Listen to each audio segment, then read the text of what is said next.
Good afternoon friends. আমি সোমা চৌধুরী। আজ শনিবার।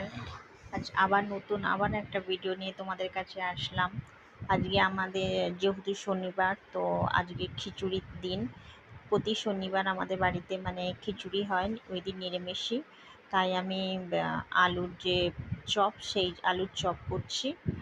আর সেটাই তোমাদের সঙ্গে শেয়ার করছি। আমি প্রথমেই বলেছি, আমি নিত্য নতুন কোনো কিছু নতুন রেসিপি কিছু এখানে ভিডিওই দিই না।